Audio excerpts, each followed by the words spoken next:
VP Sara, pinangalanan na nga ba niya ang kanyang Vice President? Dito sa video na to, malalaman ho natin yan. At ang mga punto de vista nitong si Senator Rodante Marcoleta dyan sa saganang mamamayan, yan ang ating pag-uusapan dito sa video na to. Pero bago yan, isang like at isang subscribe. Masaya na ho tayo dyan at sa mga gusto sumali sa ating community, yung join button nandyan lang ho sa baba. Wala ho tayong maraming pag-uusapan dito sa video na to. Araw ng Biyernes ngayon. Kaya si Senator Rodante Marcoleta ang panahuhin dyan sa saganang mamamayan. Pero bago ho yan, sesegue ho muna tayo dito sa mga ika nga tanong dito kay VP Sara. Ito, ambush interview niya ho ito. Tinanong ho siya kung sino yung mga magiging senatorial candidate niya, vice presidential tandem niya dito. Sana malaman na ho natin mga kababayan. Panuorin ho natin to. Yay! Update na lang dun sa VP update na lang dun sa 2028 elections. May ano ka na ba, initial list sa 12 senatorial slate mo or possible mas marami pa sa 12? Wala.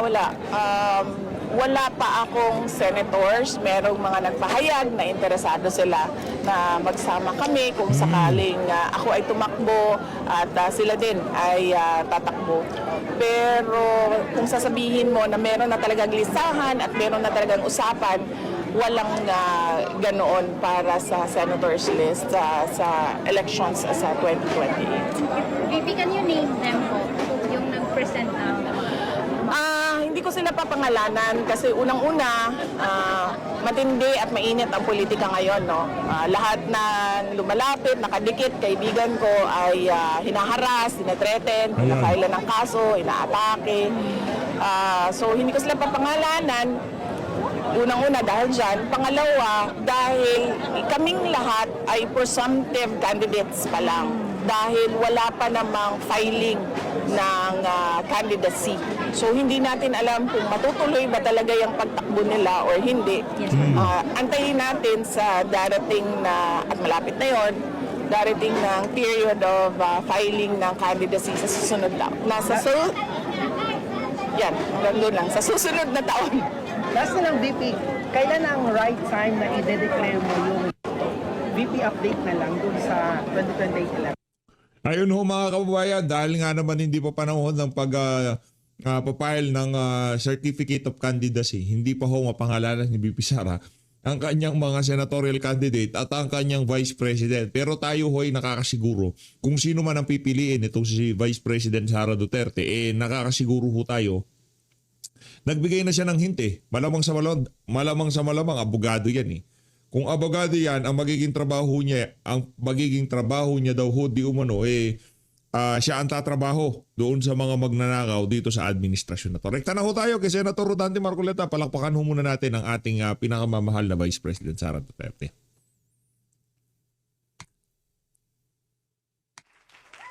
Yay! Wala tuntunan. At parami pa po ng parami sen, ano? Yung ating YouTube ay 1 milyon na po mahigit ang ating followers. Balitaan ko nga eh. Opo, hinihintay na lamang yung plaque ng YouTube. Ngayon, gold, ang tag doon, nasan? Yung silver buttons. Hindi, 50, gold ba? gold Gold? button. Ganun Yan, ba? pagka 1 milyon. Hindi naman ako nagtataka dyan sapagat ako nakita ko na yung mga indicators no nung nakaraang taon pa. Nung kayong dalawa'y pagkaguluhan dun sa Luneta. Sabi ko, Hindi nyo naman pinaalala sen. meron akong nakikinikinitang magandang darating sa dalawang ito eh. Opo. Ayan.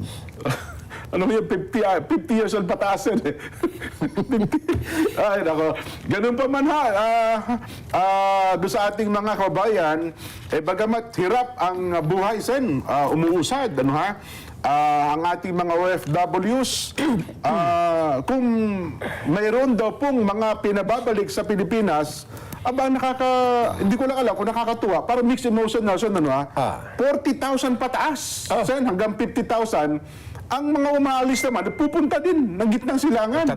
Magtatrabaho pa rin daw po. Parang Ito yung mga naka-apply na, nasa proseso na, ng bago pa man magkagera. Yun nagkasama ng pag-aatubilit pangamba at saka siguro pagbabakasakali na lang eh. yun na nga po, sen. Dahil matagal na siguro lang naka-apply, nagkagasta-gasta na yung mga kababayan natin. Baka naman pagdating natin, biglang huminto yung giyera na yan. Yun na lang siguro iniisip nila eh. Ayun, Kasi yung napauwi natin, mga 4,000 daw po talaga gusto magpa-repatriate. Ano? Mga less than 4,000. Pero may magtakin nyo, ang gustong umalis, 40 to 50,000 ang nakapila po. Di ba nga masama ang loob kasi hindi nakaalis nung nakaraan, Sen. Naghintay lamang ng approval na makalipad na po ng regular ang eroplano papunta ng gitnang silangan. No, pero ang dapat ninyong maintindihan doon kapit sa patalim. ang Yun, kababayan literal po yan. natin. Talagang kapit sa pataling. Kasi hindi mo maikakaila na masasapanganib ang buhay nila. At pagsasakripisyong tunay ang gagawin nila. Kasi dati, hindi ganyan ang kalagayan. Walang giyera. Opo. Pero ngayon, kahit na may giyera, harapin nila. Kapit sa patalim na yan. Oho. Yan ang nakikita kong medyo nakakalungkot na kalagayan ng mga kababayan natin. Kung meron nga lang silang iba pa siguro Ay, naman po. na pagkakakitaan at kung may magagawa pa silang ibang bagay, baka yun muna ang gawin nila eh. Totoo po. So ito'y napipilitan na lang dahil nga sa kawalan ng iba pang mga alternatives. Aha. Pero ngayon ho ba, akala ko, Sen, ba, bago kayo nag-recess, naimbitahan niyo po yung mga taga Foreign Affairs, OWA, DMW. Ang pinagkakaabalahan nila ngayon, yung pagpapauwi sa mga Pilipino, papunta ng bansa, pabalik.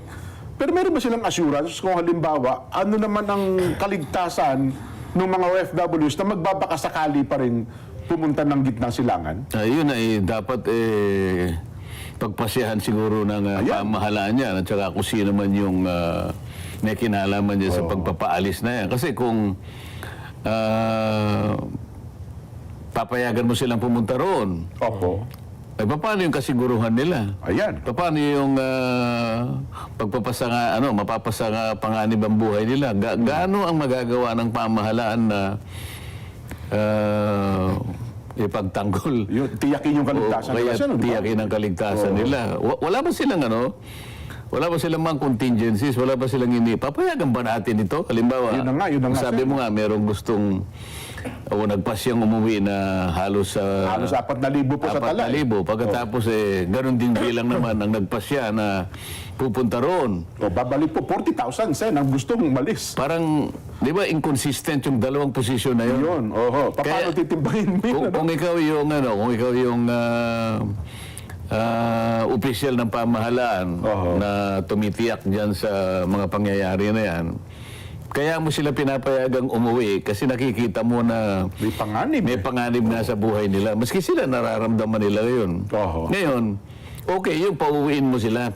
Yun. Kaya lang, yung papunta at pabalik, paano mo tatanggapin yun? Samantalang ikaw nga, alanganin ka. Kaya nga, pinauwi mo itong mga ito. Pagkatapos, papayagan mong makarating naman yung ganun din bilang. Ayan. Yan naman ang dapat nilang pag-isipang mabuti. Hindi pa kasama ata ang bilang dyan, Nelson, yung mga Filipino seafarers naman na naipit doon sa Strait of Hormuz. Karamihan pala ng mga carrier na ito, yung oil tanker, Sigurado may Pilipino. check daw po, may mga Filipino seafarers din. Sigurado. Hindi bali kung halimbawa yung pinagsisilbihan nila, ibang bandera ang dala ng Ayun, barko. yung flag carrier. Yung pinapayagan ng Iran na pumasok doon sa Persian Gulf at makalabas ka nga doon sa Strait of Hormuz. Paano kung halimbawa malaman nila na may mga Pilipino pala ron? Sana naman walang ganun, ano?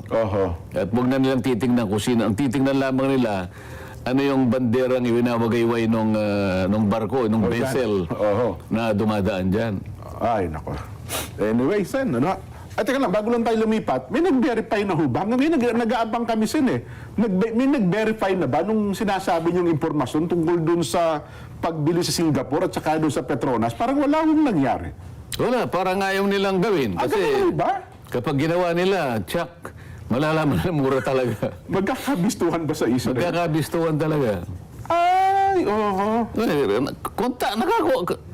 Regular ko nakokontak yung tao Nagbabago lang sabi niya pero hindi ganon sabi niya. So up and down pa rin po pero hindi ganun kataas. Hindi ganon kanya. Yung parang kanyang Ganun ho ba?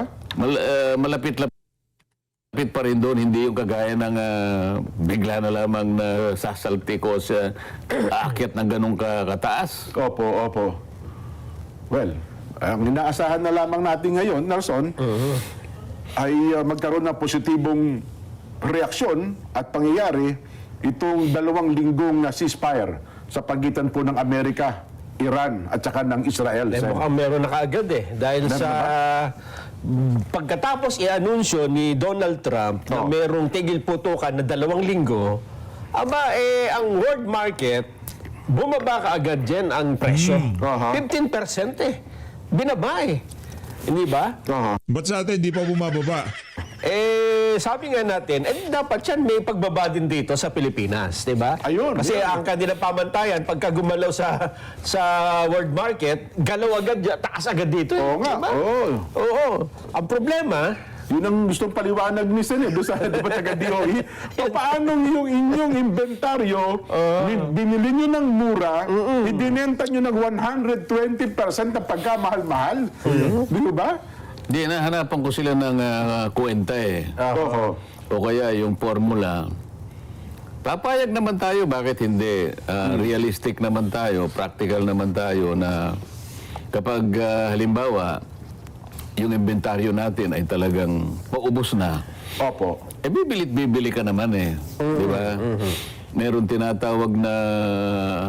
silang tinatawag dyan sa mga storage na yan na palaging dapat ay meron kang naka-stock na ganong quantity. Yes po. Oho. Economic order quantity ang tawag dyan So hindi mo papayagan talagang masaid yun. Naiintindihan natin yun. Opo. Ngayon, sana ipalabas sana ng DOE yung kwenta nila nasaan yung economic order quantity Oho. sa pagitan ng halos 50 hanggang 60 araw Opo. Yun ang sabi ng na Pangulo. meron tayo sa Pangulo.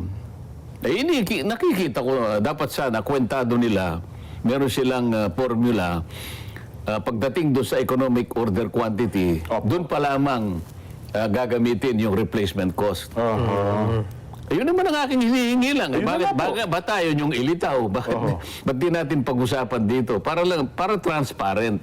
Para hindi naman ako iniisip ng mga consumers na, teka muna, Napagsamantalahan nyo kami. napagsamantalahan nyo kami. Hindi pa dapat Siguro may mga 11 days pa bago ayun nga. 11 days bago matapos ang ganitong araw, petsa, meron pa kayo Halimbawa, 11 days yun na dyan. Opo. Nelson? Sa kwenta ko na 3 billion a day, edi 33 billion yun. Oho. Bago, so, Tama, oo. kinita na nila, pagkatapos, pagkakakitaan pa nila dahil bibili ka Yes. doon sa bagong presyo. Oho. Sa makatwid, yung 33, maliwanag na tubong lugaw yun. Oho. Ano yung salita mo kanina, Nelson? Paldong-paldo? Paldong-paldo. Oo. Ano ba yung paldo, Jen? Daig pa nun ng tubong lugaw, Sen. Parang- Kaya nga, hindi, kalimbawa, siguro, naintindihan niyo yung principle na Yes sinasabi po, ko yes po. Sa sinabi ng Pangulo, pagitan ng 50 hanggang 60 days, ito na madali namang yung principle hindi nagbabago Economic order quantity, sabi niya. Yun kanya ay yung pinaka-timing. Opo. Kung kinakailangan magre-replace ka na dahil nga doon sa consistent na pag-withdraw o pagbili. Alam ng ano yan yung mga tagabili ng mga malalaking mga kumpanya. Yes po. Yung mga logistics officer nila, yung mga purchasing. Alam nila yung pag-i-stock Hindi sila bibili ng marami dahil matatali yung pera nila, baka sakaling bumba Yes. ang mga raw materials. Magagaling dyan yung mga yan. Napakarami nating magagaling na tao. Kaya ito sinasabi natin, naiintindihan nila Ngayon, kung nakwenta natin, halimbawa, nag-present ng papel ang DOE, Opo. Mr. Chair, sabi niya halimbawa kay Senator Sherwin, base po dito sa aming kwentas na pinag-aralang mabuti po, ito po yung pinaka-datos na kung saan makikita nyo kung kailan, anong araw bibili sa panibagong presyo ang ating mga oil companies. Ayun. Opo. O di maliwanag ngayon. Ano yung nakwenta nyo? Ito po. Pagkatapos po nung giyera magmula po nung magkagiyera, lumilitaw po rito na meron po pala kaming 18 days, sabi niya. Okay. Opo. O may 18 days pa kayo pala bakit 2 weeks pa lang Ba't na gano'n na kayo? Nagtaas na kaagad kayo. O yung 2 weeks, ilan yun? 14 lang, di ba? 14 days, opo. Oo. Hindi pa kayo dapat nagtaas kasi 18 days yung ano ninyo eh. Yung pinaka-timing ng iyong EOQ. Yan. Sa mga tweet, yung 2 weeks na yon, pinagkitaan nyo talaga, tubong lugaw talaga. Tubong lugaw, paldong-paldo. talaga kayo. Kasi o-order kayo, panibago, on the 18th day. Opo. 14th day pa lang eh. Bumanat na kayo eh. Oo. Oho. Yung natitira yung sa 14 at saka 18, may pagitan sila. Halimbawa, ang palagay mong 4 na araw yun, 12 billion kagad yun. Ganun kalaki. Pero nakita ko siya nung humarap sila dun sa pagdinig ng Senado yung yung uplift committee. Parang nangangalumata daw po kasi ang laki ng lugi nila sen eh. Nakita niyo ba yung mga petroleum company? Malungkot po silang humarap sa Senado kasi talagang sobrang higpit na raw po ng kanilang sinturon. Pati leg daw po nila, hinigpitan na ng gusto, sen. Yung uplift sa Malacanang yun. Ay, yung kanila ay... Protect. Protect pala. Protect committee pala sa inyo sa Senado. Oo nga pala. Protect committee. Di ba? Kailan sila humarap? Di ba nung tinanong niyo pa yung mga gasoline company? Yung kailan nangangalumata? Yung nung humarap daw sila, marami yung nakapansin eh. Kasi mga representante daw po ng petroleum company, parang malungkot na humarap sa mga opisyalis ng mga miyembro po ng Senado, sen. Para ipakita na kaawa-awa ang kanilang kalagayan. Alam nga naman pangiti-ngiti ka, di nahalata ka naman. Sabi na nga natin. Kinuwenta na nga natin. Teka, paldong-paldo ka na nga eh. Maganda si pahalata ka pa. Ano ka ba naman? Sabi nila, wag na kayong magtampo. Bababa na nga eh. Bakit nga hanggang ngayon ay ayaw nilang siyasatin yung mga datos na pinresent natin? Wala po, sen. Parang ayaw talaga nila i-verify. Sa bagay, nag-usap na kami ni Chairman Sherwin. Opo. At gusto niyang gamitin talaga yon. Hindi ko lang alam kung kailan sa tatawag muli. Pero nakapag-usap kami. Gamitin natin yung datos mo, sabi niya sa akin. Oho. Wala pong nag-verify kahit isa eh. Kahit po doon sa mga petroleum company na nandun po, walang gusto mag-verify. Hanggang ngayon, pati ang DOE, sen, ha? Halimbawa, kayong dalawa ni Nelson, may-ari kayo ng malalaking oil companies dito sa bansa. Nagsasalita akong ganyan. Kayong dalawa, i-verify niyo yung sinabi ko? May dapat siguro, sen. Verify ko talaga. Makakabili pa rin ng mura doon eh. Ha? Di ba? Ako, ganun ang gagawin ko. Hindi ka oil company. Ganun ba yun? Hindi kasi... Hindi niya nakuha sinasabi ko eh. Isa ka sa pinakamalalaking oil companies. Ganun ba? Di ba? Multinational nga pala ko eh. Multinational ka. Nakita mo yung datos ko eh. Nelson. Papansinin mo ba yung sinabi ko? Hindi gagawa ko ng ibang kwenta. May mother company ako. Sabi ng mother company ko, ito yung kwenta natin eh. Di ba? Pero, well, yun na nga lang. No? Yun ang po ang isang malungkot na katotohanan, sen. Sabi natin Bakit hindi lang sila gumawa ng statement? Sabihin lang. Chinek po namin yung mga datos po na pinresent ni Senator Dante Marcoleta. Opo. Mali po eh. Ay, talaga naman. Di ba? Ang kanilang sinasabi ay ganito po yon, yung nanggagaling po kanya doon sa South Africa. Hindi po lang isyon eh. Siguro gumawa ng gano'ng istoryan, ho? Ibig sabihin, i-dispute nila. Sana. Sinungalingan. Napakadali. Sinabi ko, ito mura po. Bakit po kasi pinipilit ninyo na ipihit po ang ating pinag-uusapan? Palagi na lang po ang nagiging kontrabida si Mr. Hormuz, di ba? Yan, Mr. Hormuz. Yan, Si Mr. Hormuz, palaging silang ginagamit yun. lahat, Meron siya sinasabi ganito eh. Bakit hindi po nyo tingnan yun? Kung halimbawa po mali, sabihin po ninyo mali. Wala eh. Walang kumontra eh. Hindi ka nagtataka, Nelson? Nagkaroon po ng kalahating araw na katahimikan eh. sa daigdig ng petrolyo eh. Ukol doon sa impormasyon na yun, Sen. At hanggang ngayon po, sabi ko nga, pati ang ahensya ng gobyerno natin, Department of Energy, parang hindi rin po niya binerify. Hindi, tsaka yung sinasabi ko noon, na nilabas natin yung ginamit ni dating Pangulong Gloria Macapagal-Arroyo. Naalala mo yon, magkakasunod na 3 bagyong malalakas yun. Nagsimula kay Ondoy, kay Pepeng, at meron pa eh. Parang Ramilya tayo. Ginamit nila yung executive order na kung hindi, ano na yun, 893 ba yun? O 800, basta ganun, ano? Opo. Kahit na deregulated nga ang oil industry, nang dahil nga sa nagkaroon ng emergency, finraise nila yung yung presyo ng gasolina nun eh. Totoo po, oo. Ngayon, kapag tiningnan mo, mas malala yung ngayon eh. Alam mo kung bakit? Yung Ramil, si Ondoy at saka si Pepeng, hindi naman buong Pilipinas ang Opo. apektado nun eh. Parang ilang region lang po ng bansa Ang yun. Ondoy siguro, Luzon, Metro Opo, Manila. oho. Alam mo naman yon. Yung Pepeng, bandang Bisaya ata yun. Oho.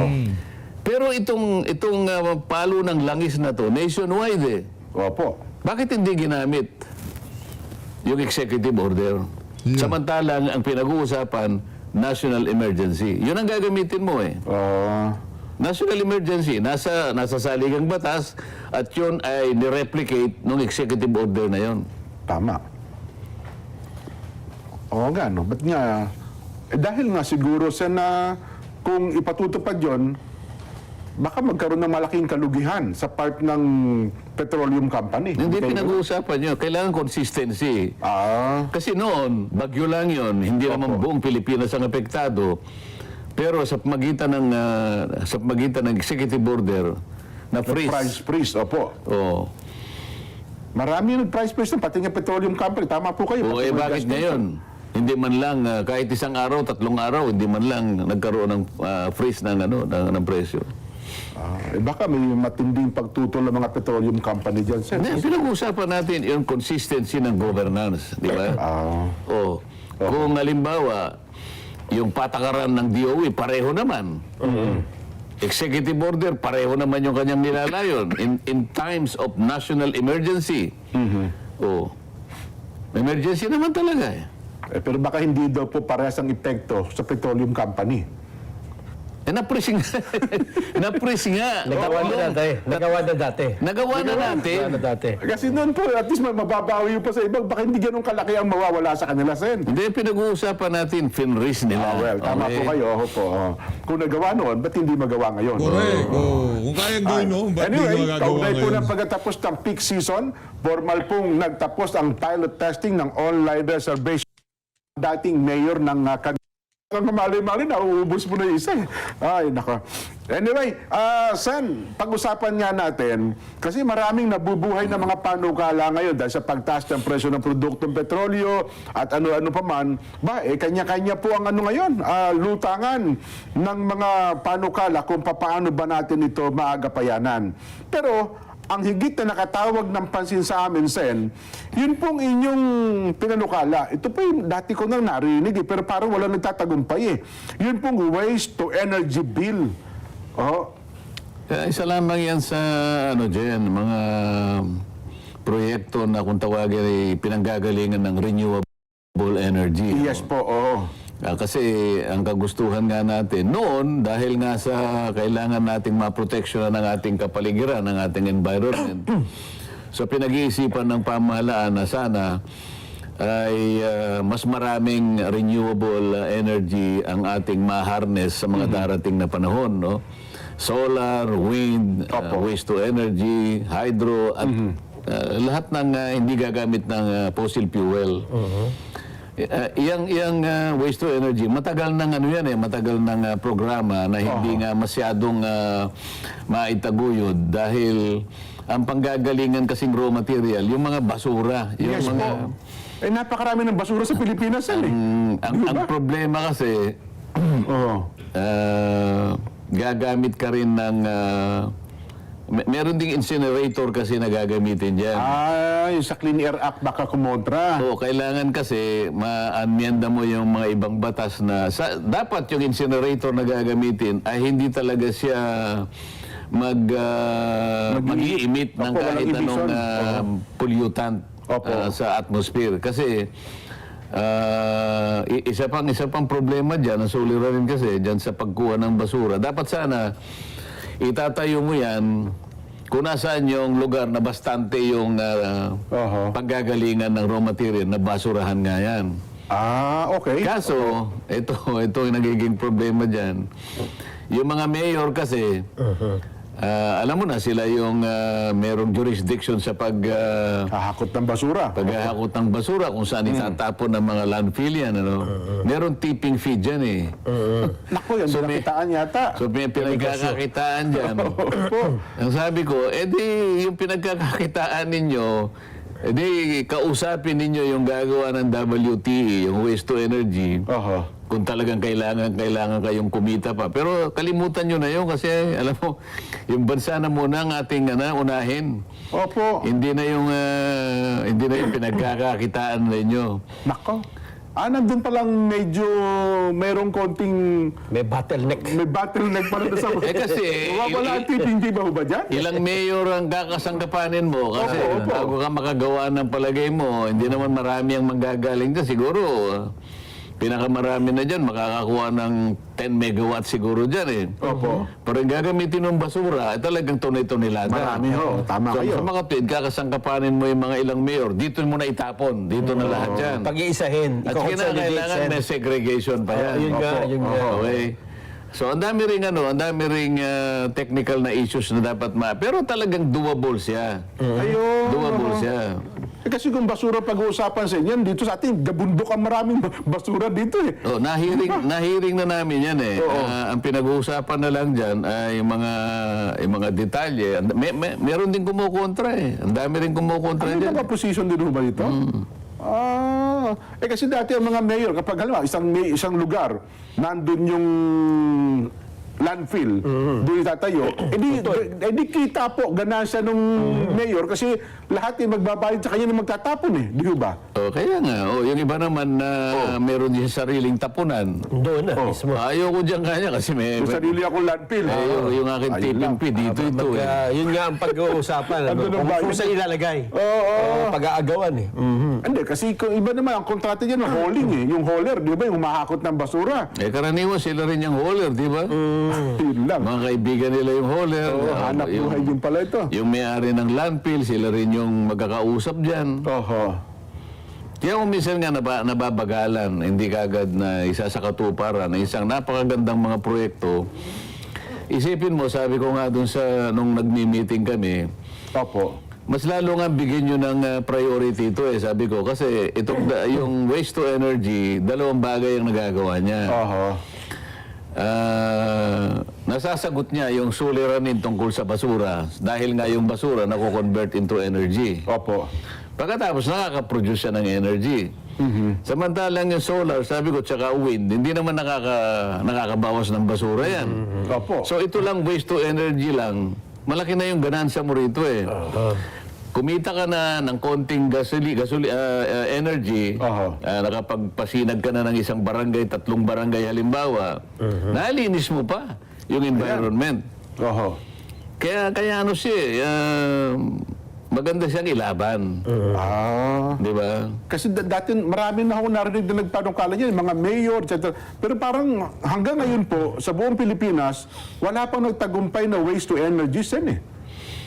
Di ba? At saka yung isa pang kaakibat kasi ng problema dyan, di halimbawa,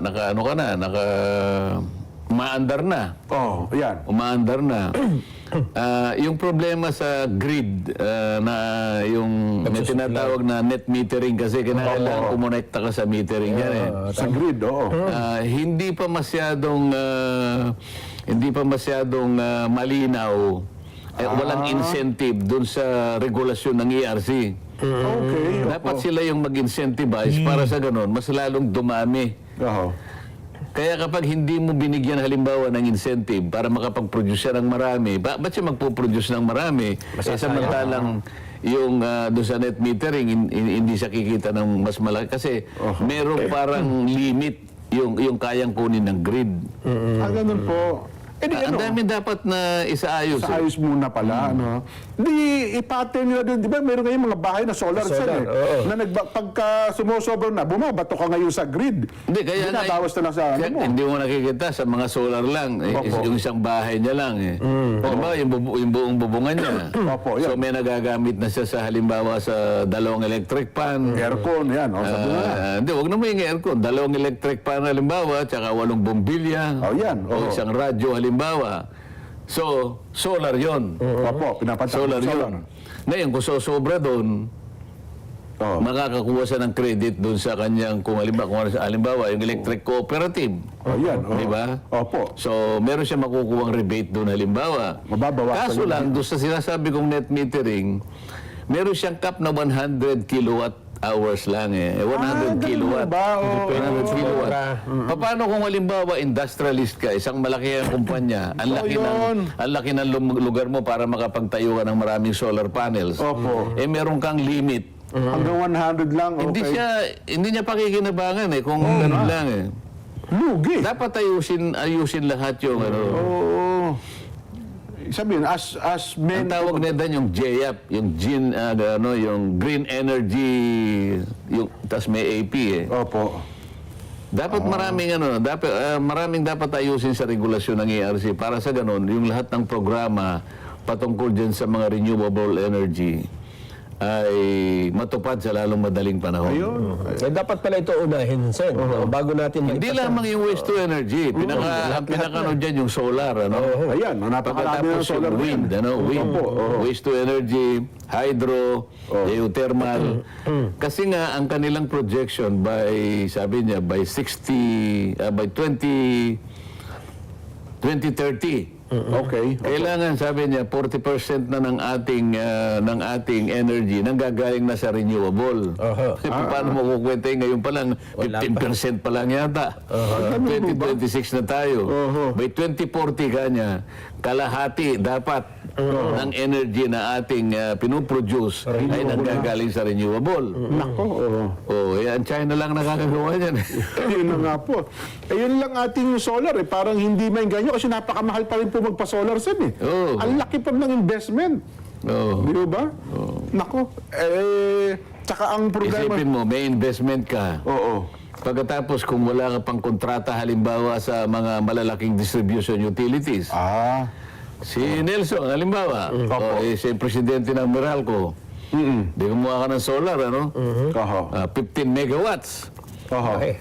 Malaki. Lumapit ka kay Nelson, ayaw ka naman niyang bigyan ng kontrata. Sabi ni Nelson, Ba't ako bibili sa'yo? ba't ako bibili? Meron na akong Bumili ka sa akin, mas mura ako ng mas mura ako ng 15 centimos. Meron akong markatang. Kaibigan ko rin yun Mga kaibigan ko, mga pinsang buko yun eh. Isang kumpanya din yun Doon ka mahihirapan na yun. Yung pala. Hindi ka makakapasok. Kaya pupunta ka sa WSM. Doon ka magbibenta ngayon. Doon ka magbebenta sa WSM. Ngayon, iba naman ang regulasyon na naman dyan. Kaya para maraming gusto mo sana magpa-solar, na-discourage kasi hindi rin daw pala sulit. Yung mga regulasyon, yung regulatory rules, ang dapat na ayusin. Para sa ganon, consistent siya doon sa programa at maingganyo mo lahat ang namumuhunan na pumunta riyan. Lalo ngayon, Sen, ang mga programa ngayon, ang nakita ko doon sa Department of Agriculture, na gusto nila magtayo, bawat probinsya ng mga cold storage facility. Pero ang problema daw po nila, saan sila kukuha ng kuryente? Mas malaki daw. Malakas ang Di ba? malakas ang Cold storage, malaki daw po sa kuryente yun. Refrigerator yan. Tingnan mo ang China, nag-ship na siya sa meron siyang fossil fuel bumibili yan. Wala naman silang Kaya lang electric na yung nila. Pati sasakyan po ngayon, manufacturing. Sasakyan nila. Kaya nga ang konsumo nila sa fuel hindi na kagaya ng dati. Sana ganun tayo. Kasi yan talagang trend, Sen. Mukhang sa mga darating na Pero- panahon yun talaga. Tama ka. Di ba? Oo. Nako, kailan Eh kayo... kaso, ayaw naman nilang makipag-usap sa China. Akala nila, kalaban ng China. lahat Ayoko nang i-discussion. Baka mamaya sabihin, senador ka na naman. Oo, mapagbintangan. Hindi, ang Pangulong Bongbong na nakikipag-usap pa ngayon eh. Senador na siya. Yung bago ngayon, yung oil exploration. Ayun, kasi ang gusto na ng Pangulong Bongbong ngayon, bagamat may naunang desisyon ng Korte Suprema, i-push na po yung joint oil exploration sa West Philippine Sea. basahin mo ang dyaryo ngayon kung sinong kumukontra.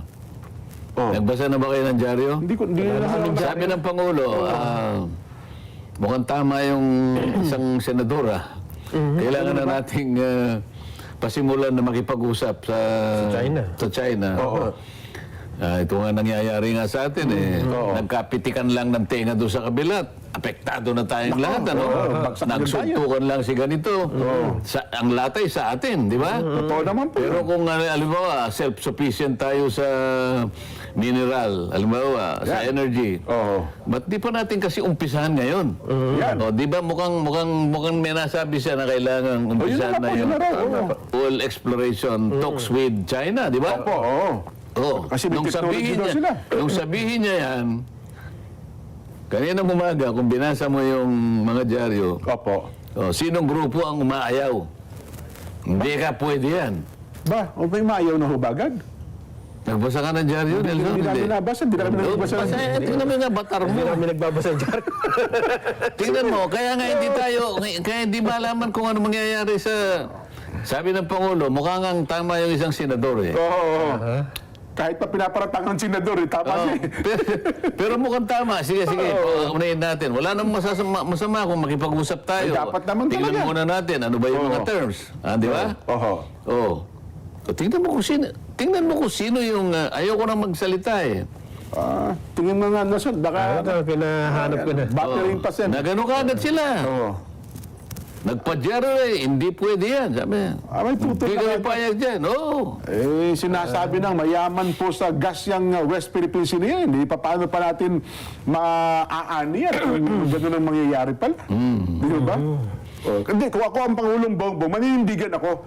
Kaalang-alang sa sambayan ng Pilipino, Sen. Ba't ko pakikinggan yung mga puro paratutol na yan? Di ba?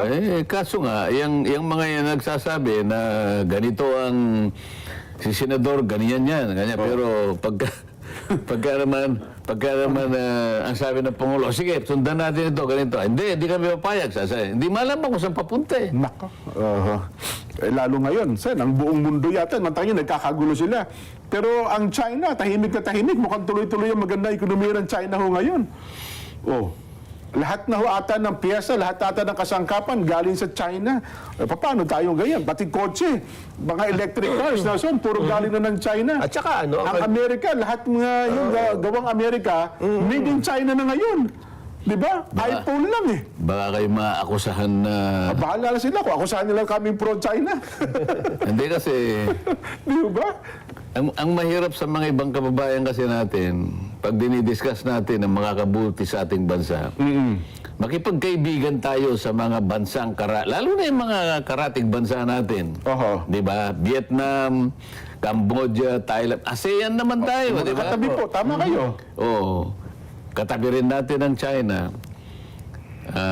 Katabi natin ang Taiwan.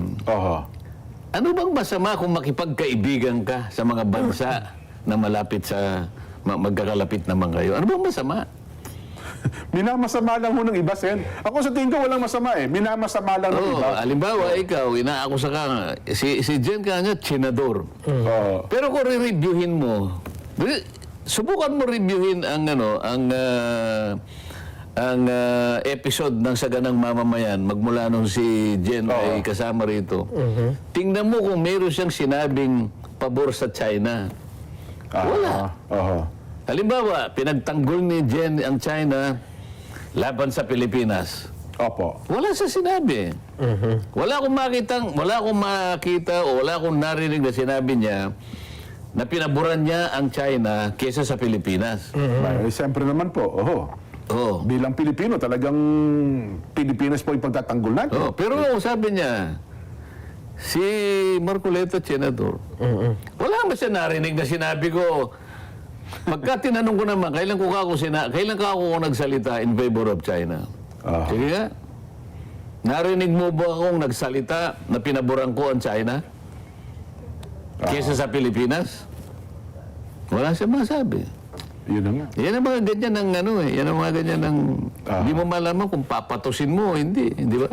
Pero huwag na natin patusensin. At at least tayo o natungkol sa ba, Nelson? Eto, marami. Sabi, Oo. may senador na ba? Senador muna. Oo. Risa Ontiveros. Ang isa nagsabi na Tutol siya doon? hindi daw po pwede yan. Tutol. Ganon? Ano kanyang punto? Hindi, yung dyaryo kanina umaga. Yun na nga Meron po. pa, ito pa. Madami rito. Anong pangalan? Anong pangalan? Ayaw nila. Ganon, yung oil exploration? Joint oil exploration? Samantala kung makikita mo, huling-huli na tayo. Pinakita ko na yung oil exploration maps. Opo. Ito lang as of 2023. Ang Vietnam, meron siyang halos 60 exploration sites sa South China Sea. Okay. Oo. Ang Malaysia siguro nasa 50. Ba? Oo. Ang China, 40. Aha. Magtataka ka, kapag ka sinuri mo yung pinagkasunduan nilang apat, magkakasama, China, Ganun po. Vietnam, Sila din talaga. Malaysia, Oo. at saka China, Oo. malaki din yung bilang. Pag Okay. tinignan mo yung sa Pilipinas, naku, 8 lang. Aba. Ay, kukunti lang para sa atin. O, paano nga? Oo. Hindi, yung nakikipaggalitan siya. Sila meron silang dispute sa kanilang teritoryo, may dispute sila sa kanilang karagatan. Pero kapag ka pinag-uusapan oil exploration, Opo. isinasantabi muna nila yung kanilang di pagkakaunamaan. Siyempre po, ekonomiya Kasi na alam nila Kailangan na yung langis o anumang klaseng mineral na kanilang may explore at mapaghahatian, Opo. napakalaki ng ibubunga Totoo. sa ekonomiya ng kanilang bansa. Ganun silang mag-isip. Totoo po. Nagbabarilan yan, ha? Oo. Pero kapag ang pinag-usapan, halika kanya, mag-usap tayo. Tama. Totoo. Tayo, ayan. Iniisip pa lang ng Pangulo. Pasimulan nga natin ang oil exploration. Tutulagad. Meron silang mga hawak ng mga banderitas kagad eh. Aha. Yung dyaryo ngayon. Ayun. Naku, naalala ko nga tuloy bigla noong nakaraang taon sin eh. So, sasabihin ko na yung isa. Oho. Yung pinaka-pangulo nila. Sino po? Antonio Carpio.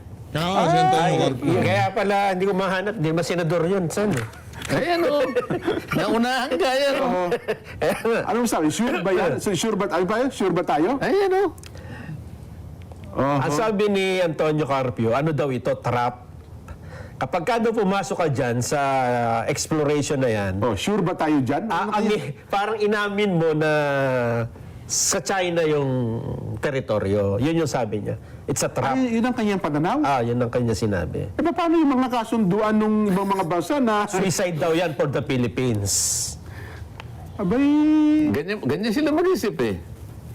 Ganun. Pero sila, sabi nila, sa kanilang mga kontrata, notwithstanding the disputes, obtaining between the two countries. Kaya, itong ginagawa natin has nothing to do with the issue of territory and blah, blah, blah. Ganun ang premises nila eh. Ito, pagka nag-isip, trap yan. Nako. Oh. Ako sa tingin ko, dapat itong Hindi pa nakita yung isa? walang pinakitang senador eh. Yung isa po. Hindi, grupo. dalawang congressmen. Oo nga po, yung... Chel Jokno. Makabayan yun, nandun, di ba?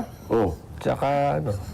Yung isa yung babae, yan Tapos sino ba to? Si Ilago ba yan? Yung naka-black? Ano pa yung isa? Yung nasa kabilang side, direct. Di ba akbayan?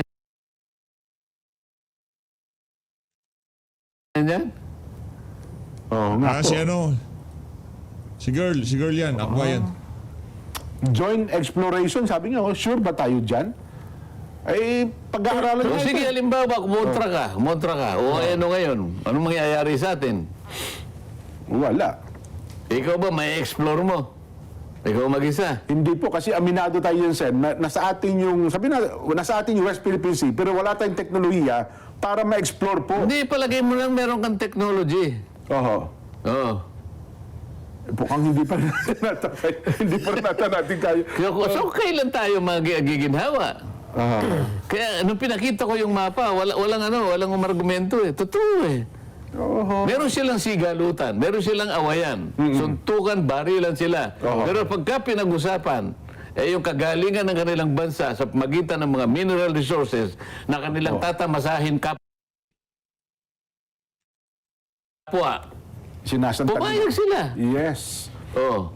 Pero sa atin, hindi pwede yan.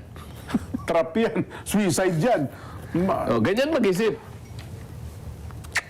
Wala talaga mangyayari sa bansa. Hindi, pero kuha ko, Pangulo, Sen, maninindigan ako sa ikabubuti ng higit na nakararami. Magpangulo ka. Ako na, sige na. Kuha ko, Pangulo. Patugtugin mo nga yung ginawa kong jingle. May jingle eh. Hindi, maninindigan ako dyan kung ganyan din lang naman, ano ha? Ito yung mga taong ayaw umunlad, ayaw umusad ng bansa natin. Gulo lang talaga hanap. Pero isang araw, ipakikita ko sa inyo, ha? Opo. Si Carpio ay counsel sa isang kumpanya na iminungka. Kamuntik nang nagkaroon ng ng exploration dyan eh. Yung Porma, ang pangalan ng kumpanya Porma eh. Opo. Kay MVP, Manny Kay Manny Pangilinan. Pangilinan, opo. Nagkataon kasi private ang nag-usap. Tumutol ang DOE. Okay. Panahon yan ni Secretary Cusi. Hindi natuloy. Pero yung legal counsel nung oil exploration na yon, Antonio Carpio. Kapal na mukha Ayan, nito si sinasabi ko Carpio. na. Pagkatapos siya ngayon, kumo siguro, naunsami yung kanilang kontrata. Hindi ako papagay dyan, trap yan. Palatutol na siya ngayon. Ay, nako. Hindi rin iniisip ng mga itong kalagayan ng susunod na henerasyon. Ano? Hindi nila iniisip ang bansa at ang kanyang mamamayan. Ay, nako. Sige po, masisipayo lang tayo, kumukulo ang dugo ko. Ayun na nga mga kababayan, kumulo na dugo na itong si Sir Nelson, no? Itong si Sir Jen. As always, maraming salamat sa pag-support sa Page Update. Mag-ingat po kayong lahat. Ang lahat ng Pilipinas.